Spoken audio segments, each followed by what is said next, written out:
ដើម្បីប្រឆាំងនឹងព័ត៌មានคล้ายៗនោះគឺយើងមានយន្តការទាំងនៅក្នុងក្របខ័ណ្ឌនៃគណៈកម្មការប្រឆាំងព័ត៌មានคล้ายៗរបស់ក្រសួងព័ត៌មានដោយផ្ទាល់ហើយក៏មានការអនុវត្តយន្តការអន្តរក្រសួងគឺរវាងក្រសួងព័ត៌មានក្រសួងប្រៃសណីនិងក្រសួងមហាផ្ទៃបាទហើយ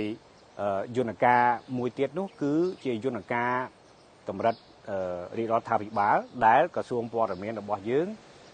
ក៏បានសហការបាទជាមួយនឹងក្រុមអ្នកនាំពាក្យនៅតាមក្រសួងស្ថាប័នដែរបាទដើម្បីផ្ដល់នៅព័ត៌មានពាក់ព័ន្ធនឹងព័ត៌មានคล้ายៗតាក់ទងនឹងវិស័យរបស់ពួកគេឧទាហរណ៍ថាវិស័យកសិកម្មវិស័យពាណិជ្ជកម្មវិស័យសុខាភិបាលតើមានការផ្សព្វផ្សាយព័ត៌មានคล้ายៗយ៉ាងដូចម្តេចខ្លះបាទហើយយើងបានពិភាក្សាគ្នាហើយនឹងដាក់ចេញនៅវិធានការបន្សាបមានដូចជាការចេញសេចក្តីបំភ្លឺសេចក្តីបដិសេធព័ត៌មានការវាយត្រាថាជាព័ត៌មាននោះជាព័ត៌មានคล้ายៗជាព័ត៌មានបំភ្លៃដើម្បីកុំឲ្យសាធារណជនយល់ច្រឡំថាជាការប៉ះពាល់ទៅដល់សេវាសាធារណៈឬក៏ប៉ះពាល់ទៅដល់ការផ្ដល់នៅការទំនុកបំរុងឬក៏ការយកចិត្តទុកដាក់របស់ក្រសួងស្ថាប័នក៏ដូចជារដ្ឋបាលរាជធានីខេត្តក្នុងការផ្ដល់សេវាសាធារណៈជូនទៅដល់ប្រជាពលរដ្ឋដែលកំពុងតែរស់នៅអញ្ចឹងគឺទាំងនេះគឺជាយន្តការដែលក្រសួងព័ត៌មានបានអនុវត្តហើយនៅក្នុងក្របខ័ណ្ឌនៃគណៈកម្មការប្រឆាំងព័ត៌មានคล้ายៗការតាមដានព័ត៌មានคล้ายៗដើម្បីដឹងថាតើមួយថ្ងៃនេះយើងបានទទួលព័ត៌មានคล้ายៗនៅក្នុងបណ្ដាញសង្គមចរាចរណ៍ព័ត៌មានคล้ายៗលើបណ្ដាញសង្គមនេះតើវាមានកម្រិតណាខ្ញុំអាចទាញការសន្និដ្ឋានជារួមមួយថា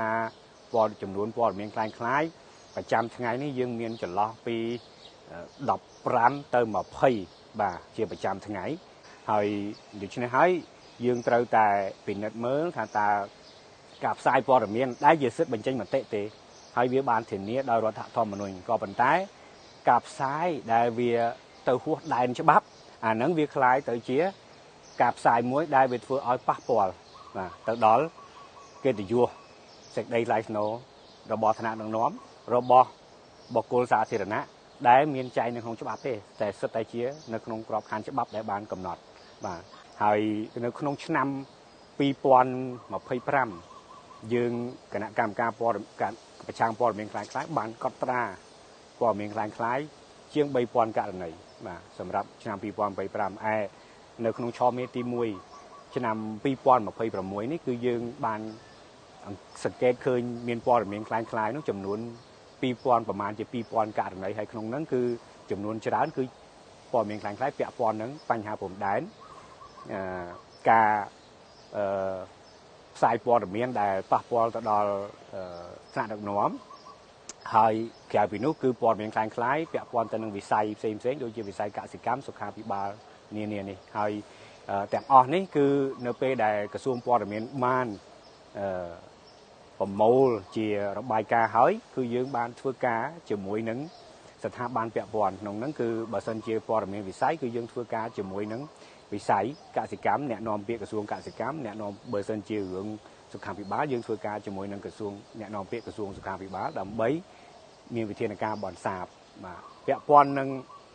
មាតិកាដែលមានប្រភពពីក្រៅប្រទេសយើងធ្វើការសហការតាមរយៈក្រសួងការសហការជាមួយនឹងក្រសួងប្រៃសណីក្រសួងព័ត៌មានធ្វើការជាមួយនឹងក្រុមហ៊ុន Meta របស់ Facebook ក្រុមហ៊ុន TikTok ដើម្បីផ្ដល់របាយការណ៍នៅមាតិកាដែលវាបំពានដែលវាប៉ះពាល់ទៅដល់សិទ្ធិកិត្តិយសសេចក្តីថ្លៃថ្នូររបស់បុគ្គលសាធារណៈឬក៏បុគ្គលឯកជននឹងក៏ដោយហើយជាការផ្សាយព័ត៌មានដែលវាបំពានដែរទៅនឹងនិយមប្រតិបត្តិគេហៅ community standard របស់ Facebook និងរបស់ TikTok នឹងដែរអញ្ចឹងកន្លងទៅយើងមានប្រមាណជា35ករណីដែលយើងបានសហការជាមួយនឹង Facebook ហើយនឹង TikTok នេះដើម្បីទម្លាក់មាតិកានឹងចោលពីព្រោះបើសិនជាមាតិកាទាំងអស់ដែលយើងបានរកឃើញថាវាមានការបំពានហើយយើងនឹងបន្តឲ្យវាមានចរាចរណ៍តទៅទៀតមានន័យថាអ្នកដែលធ្វើបំពានហ្នឹងគឺគាត់អត់ដឹងខ្លួនថាគាត់ធ្វើខុសទេហើយមួយទៀតហ្នឹងគឺយើងអនុញ្ញាតឲ្យព័ត៌មានបំពុលហ្នឹងកាន់តែ មានឥទ្ធិពលអវិជ្ជមានទៅដល់សង្គមទាំងមូលអញ្ចឹងហើយបានជាយើងសហការគ្នាជាមួយនឹងក្រសួងប្រៃសណីហើយនឹងក្រុមហ៊ុនដើម្បីយើងទម្លាក់មេតិកាទាំងនឹងចោលហើយក្រៅពីនោះគឺក្រសួងព័ត៌មានបានប្រើវិធានការអប់រំតម្រង់ទិសបានថាយើងអញ្ជើញអ្នកដែលបង្កើតមេតិកានោះឲ្យមកទទួលនៅការតម្រង់ទិសលើការងារក្រមសីលធម៌ថាតើការផ្សាយផលិតមេតិកាបែបណាដែលវាចូលរួមក្នុងការផ្ដល់ព័ត៌មានផ្ដល់ចំណេះដឹងនិងចូលរួមជាផ្នែកក្នុងការអភិវឌ្ឍក្នុងកិច្ចខិតខំអភិវឌ្ឍសង្គមសេដ្ឋកិច្ចរបស់រាជរដ្ឋាភិបាលហើយជំរាបជូនផងដែរវិធានការនៅក្នុងការប្រឆាំងព័ត៌មានคล้ายៗនេះក្រៅពីថ្នាក់ជាតិក៏យើងក្រសួងព័ត៌មានមានយន្តការដែលជាសេនាធិការរបស់ក្រសួងនោះគឺមន្ទីរព័ត៌មាន25រាជធានីខេត្តនេះក៏ជាសេនាធិការរបស់ក្រសួងព័ត៌មានហើយក៏ជាសេនាធិការរបស់រដ្ឋបាលរាជធានីខេត្តទាំង25ដែរក្នុងការតាមដាននិងការ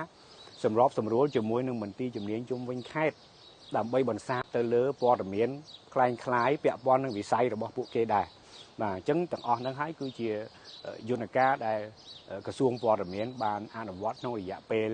ចាប់តាំងពីដើមអាណត្តិទី7រហូតមកដល់ពេលនេះហើយយើងបានកំពុងបន្តកិច្ចខិតខំនេះបន្ថែមទៀតដោយពង្រឹងការអនុវត្តយន្តការទាំងអំបានមកនេះហើយបន្ថែមពីលើហ្នឹងក៏ក្រសួងព័ត៌មានក៏មានការដាក់ចេញនៅលិខិតបទដ្ឋានសេចក្តីណែនាំមួយចំនួនដែលពាក់ព័ន្ធទៅនឹងការប្រើប្រាស់បណ្ដាញទំនាក់ទំនងសង្គមប្រកបដោយការទទួលខុសត្រូវការផលិតនិងផ្សាយមាតិកាដែលមិនប៉ះពាល់ដល់តម្លៃសង្គមតម្លៃស្ត្រីប៉ះពាល់ដល់កុមារប៉ះពាល់ដល់ជនមានពិការភាពគោលការណ៍ណែនាំដែលក្រសួងតែកំពុងតែរៀបចំឥឡូវនេះបន្ថែមទៀតគឺនឹងคล้ายទៅជាលិខិតបទដ្ឋានដែលរួមចំណែកក្នុងការធ្វើយ៉ាងណាឲ្យការប្រើប្រាស់ព័ត៌មាននិងប្រព័ន្ធផ្សព្វផ្សាយរបស់យើងជាពិសេសគឺការប្រើប្រាស់បណ្ដាញសង្គមនេះធ្វើឲ្យ